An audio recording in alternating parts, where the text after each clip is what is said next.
Good morning and happy Mother's Day.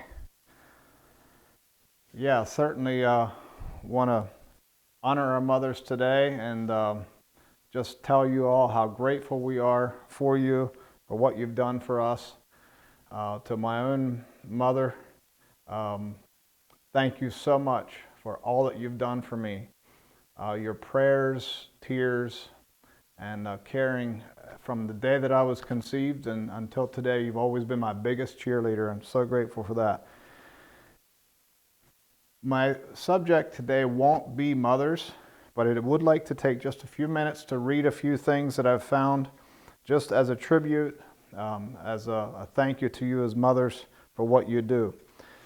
First of all, there's a reading by an Alice von Hildebrand. She says this: motherhood is not only biological maternity, it is spiritual maternity. There are hundreds of people all around who are desperately looking for a mother. A number of people have come to me to tell me about their problems. I listen to them, and I love them, and I say very little, but they know that I care for them. In this sense, I have become their mother. Therefore, it's not a matter of either having biological or legally adopted children or being childless. No, a mother is the very essence of femininity. We have got to be mothers. It's interesting that sometimes even little girls already understand this in the way they help their little sister or brother. I totally reject the idea that you are not a mother unless you have children of your own. Last year, I was kept busy answering all the good wishes for Mother's Day. Your vocation is the same. If you are married, that is wonderful. And if you're not married, but one day God sends you the right man, gladly and gratefully accept him.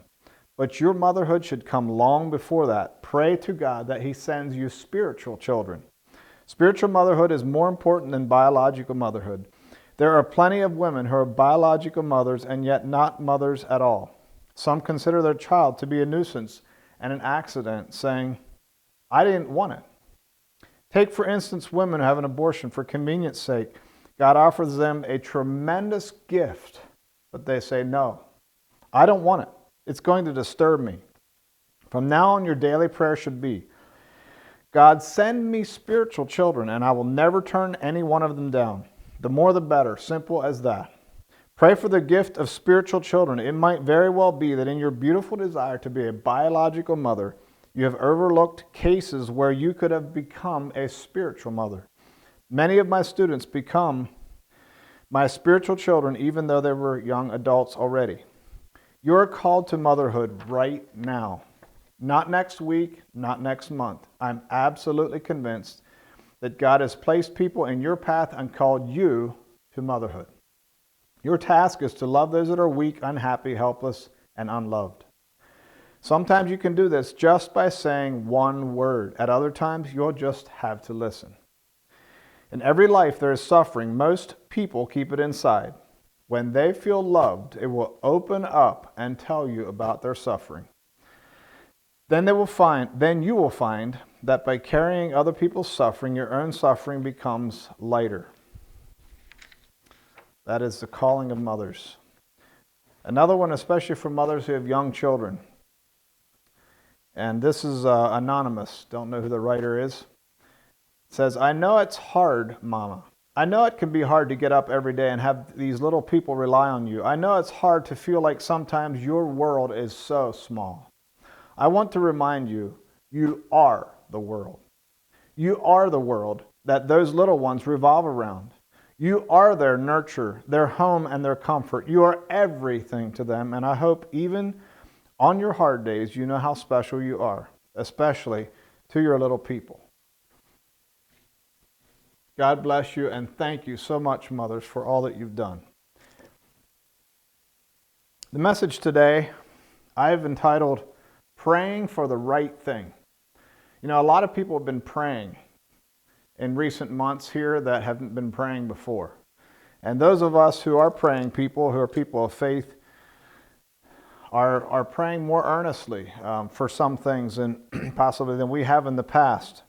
And of course, the last few months we've been praying about the virus that's been going around the world. And Just something that caught my attention here in the last few days. This past Thursday was the National Day of Prayer here in the United States. And the Trump administration held a ceremony of prayer in the White House Rose Garden, where leaders from a number of different faiths were invited to come and lead out in a prayer. And while this has been an annual tradition since 1952, it's not been our president's idea. It's been around for a while, and it's an annual thing, as I mentioned. I still found it personally moving that our current president and vice president gathered these people together and presided over what I believe was a sincere time of prayer. And they made comments about the need for God's protection and God's healing, especially in such a time as this.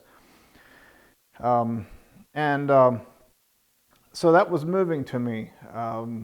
We've had our current president and vice president, often make comments about God and about prayer and those kind of things.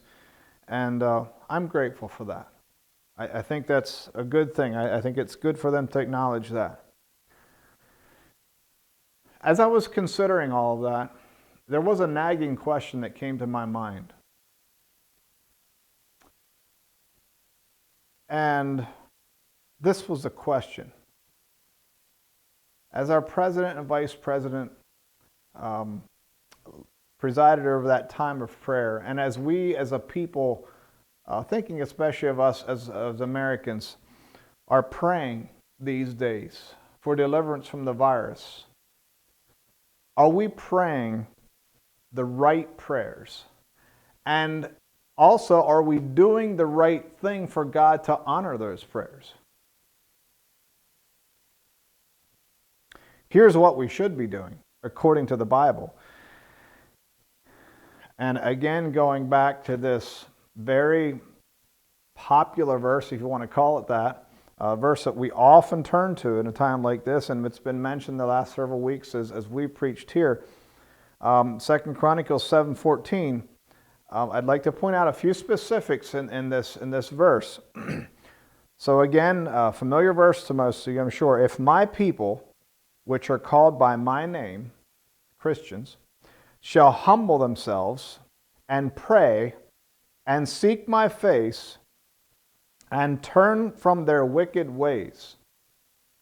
So we hear this verse quoted. In fact, at the National Day of Prayer, the Vice President quoted this verse. I did notice there was one part he did not quote, and that's the part that I want to highlight. God says we should humble ourselves, we should call upon His name, we should pray, we should seek His face. We're all good with that.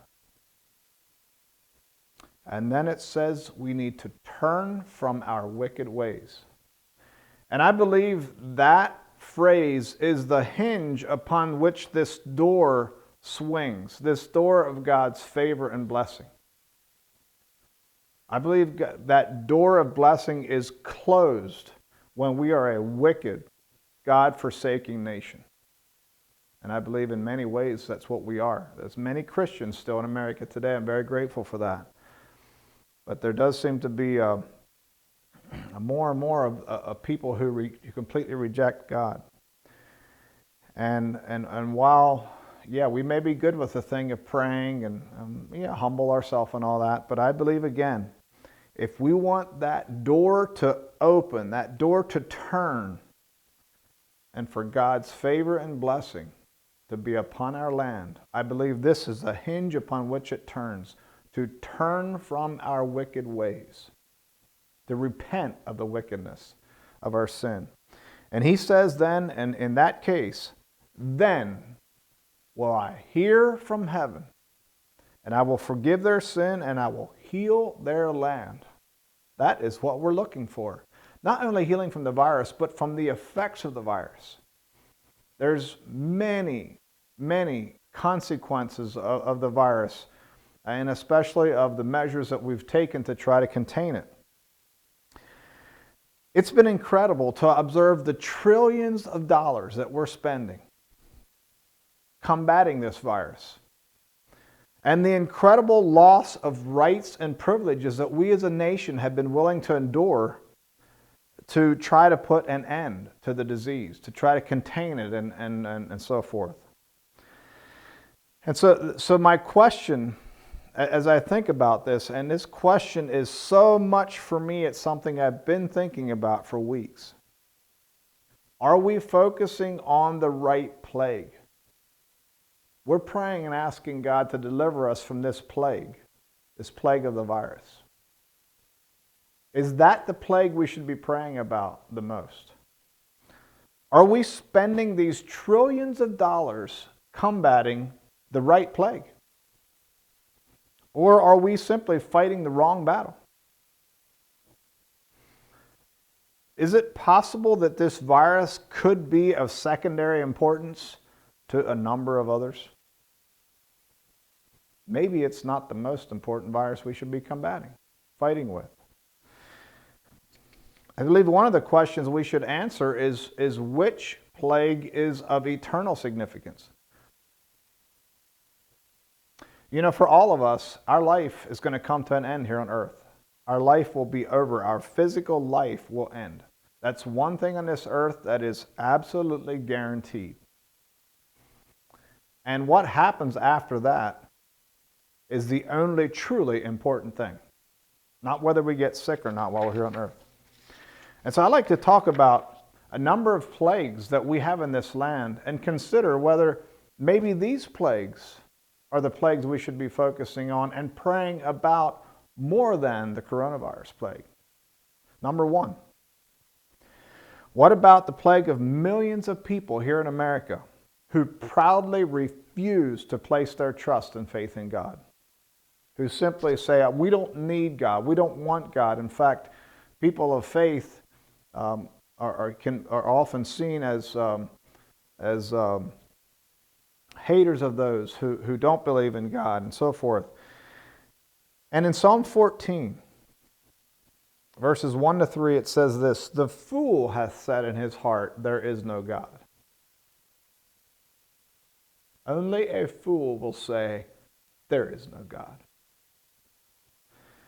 They are corrupt, they have done abominable works. There is none that doeth good. This is Psalm 14, 1 to 3. The Lord looked down from heaven upon the children of men to see if there were any that did understand and seek God. They are all gone aside. They are all together become filthy. And there is none that doeth good, no, not one. I believe this is a plague in our nation. More and more people who proudly refuse to even acknowledge there is a God. And some that may acknowledge Him, but don't feel that they really need God, or they don't feel they need the church. I believe this is a plague in America today. Number two, what about the plague of the millions of wrecked marriages and homes across our country? There's millions of them. You're going to notice, as I go through this list of plagues, that in, I believe, pretty much every one, there's millions of people in these categories. That's why I call it a plague. Far more people are afflicted by these plagues I'm going to mention here this morning than are afflicted by the coronavirus. Far more. So what about this plague of millions of wrecked marriages and homes? It's causing tremendous pain and suffering across our nation. There's homes where siblings have vowed to never speak to each other again, where parents abuse their children and children hate their parents. It's a plague. There's millions of them. The Bible says in Colossians 3, starting at verse 18, "Wives, submit unto your own husbands as it is fit in the Lord. Husbands, love your wives, and be not bitter against them. Children, obey your parents in all things, for this is well-pleasing unto the Lord. Fathers, provoke not your children to anger, lest they be discouraged." So there's something for everyone in the home here. It speaks to mothers, it speaks to fathers, it speaks to the children.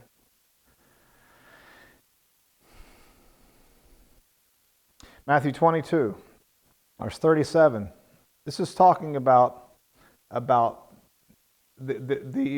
command and the requirement to love each other. Jesus said unto him, Thou shalt love the Lord thy God with all thy heart, with all thy soul, with all thy mind. This is the first and great commandment, and the second is like unto it, Thou shalt love thy neighbor as thyself. We need so much more love in this land. Not fuzzy feelings, but committed love that cares for each other. We truly have a plague in America in our homes. Number 3, what about the millions of babies that we have killed since 1973? It was the year that Roe versus Wade case was in the courts, and abortion was legalized here in our nation. And since then, we have killed millions and millions of babies. Far more than the coronavirus plague is ever going to dream of killing. Far more people. I came across a few verses in Jeremiah where it talks about parents offering their children. It says this, Cut off thine hair, O Jerusalem. This was God speaking to the people of Israel. And cast it away, and take up lamentation in high places. For the Lord hath rejected and forsaken the generation of his wrath. For the children of Judah have done evil in my sight, saith the Lord. They have set their abominations in the house which is called by my name to pollute it. And they have built the high places of Topheh, which is in the valley of the son of Hinnom, to burn their sons and their daughters in the fire. The people of Israel were burning their sons and daughters. They were offering them as a sacrifice, following the heathen example of the countries around them. God says, which I commanded them not, neither came it into my heart. And the following verses there in Jeremiah 7 paint a horrific picture of the judgment that God said he was going to bring on them for offering their children as sacrifices.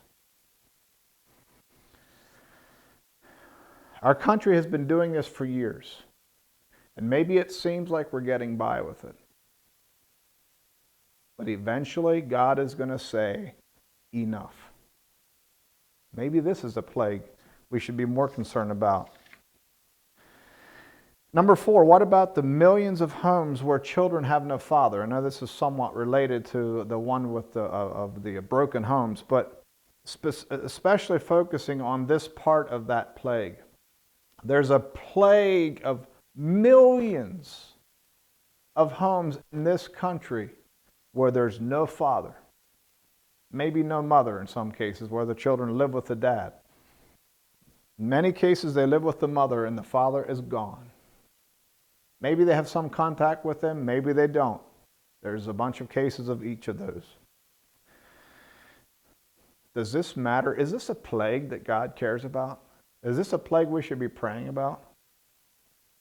It says in Psalm 68, verse 5, a father, this is talking about God, he's a father of the fatherless and a judge of the widows. The word judge there means he's going to come to their defense. Is God and his holy habitation. And then in Exodus 22, starting at verse 24, there's a few verses. It says, Ye shall not afflict any widow or fatherless child. If thou afflict them in any wise, and they cry at all unto me, I will surely hear their cry. Can you imagine the millions of cries of children coming to God's ears today? Millions of children in this country. Millions. Remember? Millions of them have lost their dad. And their hearts are crying. They want daddy at home, where he belongs. God says When that happens, my wrath shall wax hot, and I will kill you with the sword, and your wives shall be widows and your children fatherless. Is this a plague that we should be praying about?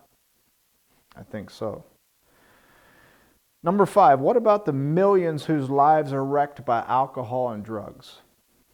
Again, millions of people who have taken to drugs and alcohol to try to ease their pain. Or maybe even people whose lives are going well, and they still turn to these as maybe it's just social drinking, or it's just some outlet for their stress, or whatever the case might be. This has become a plague in this nation. Proverbs 20 verse 1 says, wine is a mocker, strong drink is raging, and whosoever is deceived thereby is not wise. I know there's many people who drink wine and so forth, maybe on a regular basis, and they never get drunk.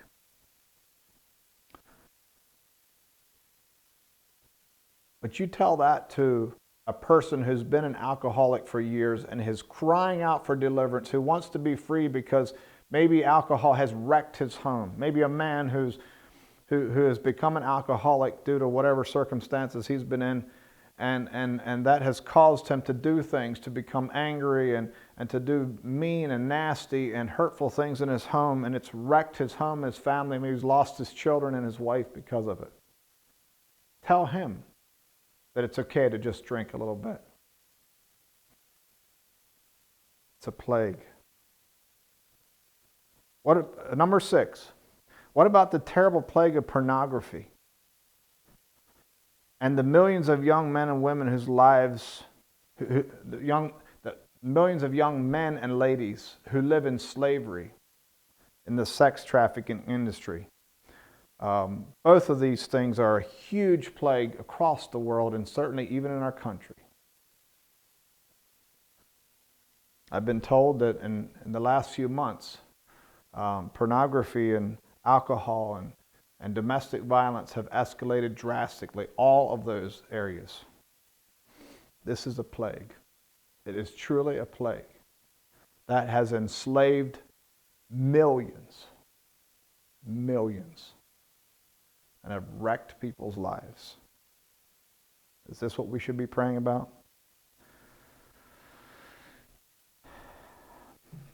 What about the fact, number 7, moving on to number 7. What about the fact that we as Americans, many, just shrug off the Lord's Day as just another day?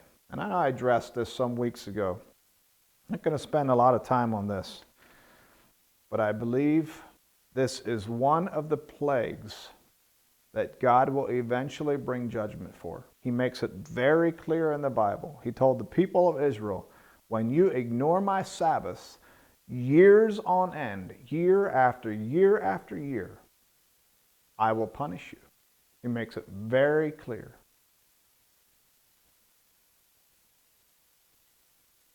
And Isaiah, I can't think of the chapter now, 58 or 78.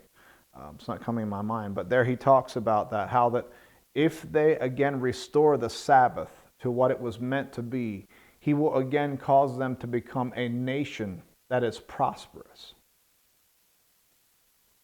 But he says, not if you ignore it.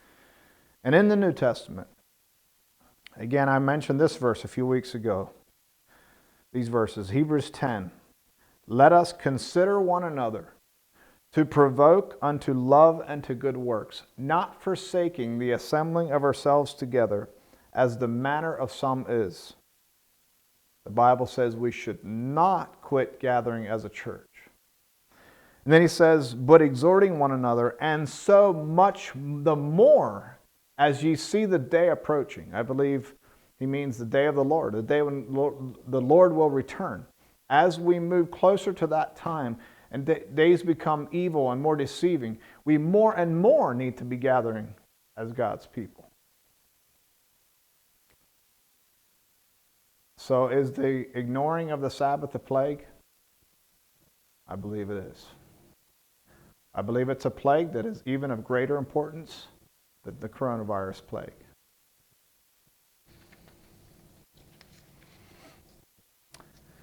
One more, a little bit different twist here, but due to what we've been facing the last few months and the fact that we're quarantining at home and so forth, number 8 is the recent drought of relationships. And again, I addressed this some before, but I'm going to talk about it again.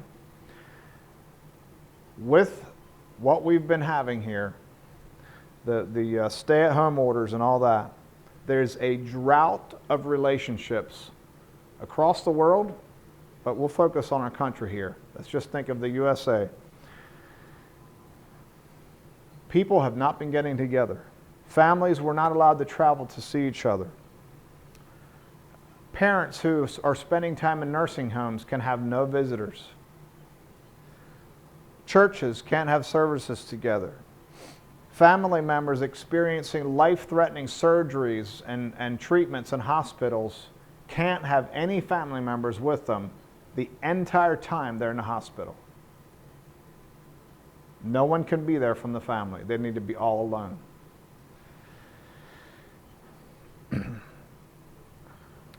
This is becoming a plague as well.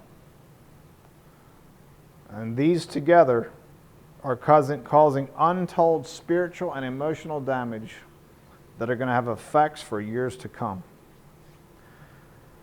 So, during this pandemic, with all the privileges and rights that we have lost during this time of sheltering at home, some of us have chafed against the loss of those rights and privileges, those freedoms. We're struggling with that. We don't like that. And so maybe inside we're fighting against that. But are we crying and praying about the right thing? Do we truly want God to help us see the truth?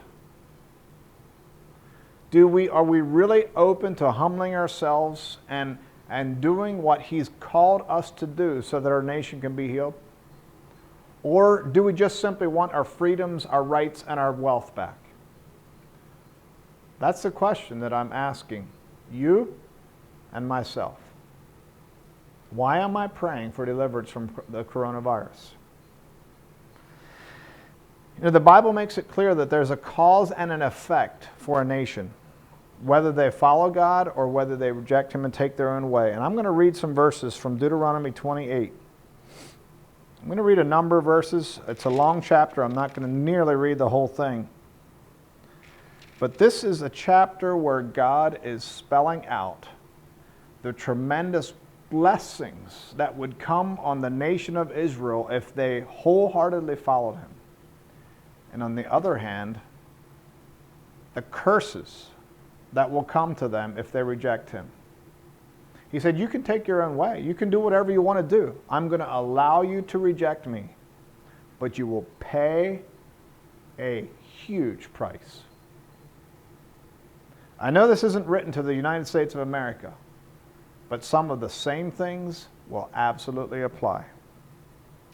Notice there's 68 verses in this chapter. Only the first 14 talk about the blessings from following Him. The rest, the other 53 verses, 52 verses, I guess, talk about the curses that will come. And it's awful, the picture God paints of the judgment that will come. So I'm going to read verses 1 to 14, first of all, the blessings, and then read part of the rest. In Deuteronomy 28, it shall come to pass, if thou shalt hearken diligently unto the voice of the Lord thy God, to observe and to do all His commandments which I command thee this day, that the Lord thy God will set thee on high above all nations of the earth. And if there's ever been a nation where that has happened, I believe the United States of America has been that. I don't know why God has blessed us so much. In the couple hundred years that that we have been a nation, it has been arguably the most powerful nation on earth and has had prosperity and freedom like almost no other nation on earth experiences. And I think right now we are beginning to realize how much freedom we had. When we lose some of those, we can't go just anywhere we want. We can't do just anything we want to do. Travel's restricted, all these things. We realize that we really had it good. All these blessings shall come on thee and overtake thee, if thou shalt hearken unto the voice of the Lord thy God. Blessed shalt thou be in the city, blessed shalt thou be in the field. Blessed shall be the fruit of thy body, and the fruit of thy ground, and the fruit of thy cattle, the increase of thy kind, and the flocks of thy sheep. Blessed shall be thy basket and thy store. Blessed shalt thou be when thou comest in, and blessed shalt thou be when thou goest out. The Lord shall cause thine enemies to rise up against thee, to be smitten. The Lord shall cause thine enemies that rise up against thee to be smitten before thy face. They shall come out against thee one way, and flee before thee 7 ways. The Lord shall command the blessing upon thee in thy storehouses, and all that thou settest thine hand unto, and he shall bless thee in the land which the Lord thy God giveth thee. The Lord shall establish thee an holy people unto him, as he has sworn unto thee, if thou shalt keep the commandments of the Lord thy God, and walk in his ways. And all the people of the earth shall see that thou art called by the name of the Lord, and they shall be afraid of thee. And the Lord shall make thee plenteous in goods, in the fruit of thy body, and in the fruit of thy cattle, and in the fruit of the ground, in the land which the Lord sware unto thy fathers to give thee. The Lord shall open unto thee his good treasure, the heaven to give rain unto thy land in its season, and to bless all the work of thine hand. And thou shalt lend unto many nations, and thou shalt not borrow. And the Lord shall make thee the head and not the tail. And thou shalt be above only, and thou shalt not be beneath. If that thou shalt hearken unto the commandments of the Lord thy God, which I command thee this day to observe and to do them, and thou shalt not go aside from any of the words which I command thee this day, to the right hand or to the left, to go after other gods to serve them. Those are the blessings. He said, you will be absolutely the number one nation if you keep my commandments. But it shall come to pass, if thou wilt not hearken unto the voice of the Lord thy God, to observe to do all his commandments and his statutes which I command thee this day, that all these curses shall come upon thee and overtake thee. Cursed shalt thou be in the city, cursed shalt thou be in the field, cursed shall be thy basket and thy store, cursed shall be the fruit of thy body, the fruit of thy land. The Lord shall make the pestilence cleave unto thee, until he have consumed thee from off the land whither thou goest. The Lord shall smite thee with a consumption, and with a fever, and with an inflammation, and with an extreme burning, and with the sword, and with blasting, with mildew, and they shall pursue thee until I perish. The heaven that is over thy head shall be brass, and the earth that is under thee shall be iron. Verse 30, thou shalt betroth a wife, and another man shall lie with her. Thou shalt build an house, and thou shalt not dwell therein. Thou shalt plant a vineyard, and shalt not gather the grapes thereof. Thine ox shall be slain before thine eyes. Verse 32, thy sons and thy daughters shall be given unto another people.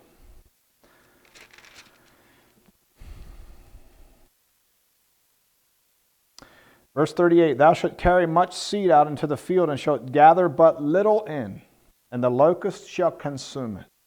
Thou shalt plant vineyards and dress them, but shalt neither drink of the wine nor gather the grapes, for the worms shall eat them. Verse 58, if thou wilt not observe to do all the words of this law that are written in this book, that thou mayest fear this glorious and fearful name, the Lord thy God, then the Lord will make thy plagues wonderful, and the plagues of thy seed, even great plagues, and of long continuance, and sore sickness, and of long continuance. Moreover, he will bring upon thee all the diseases of Egypt, which thou wast afraid of, and they shall cleave unto thee. and every sickness and every plague which is not written in the book of this law, them will the Lord bring upon thee until thou wilt be destroyed.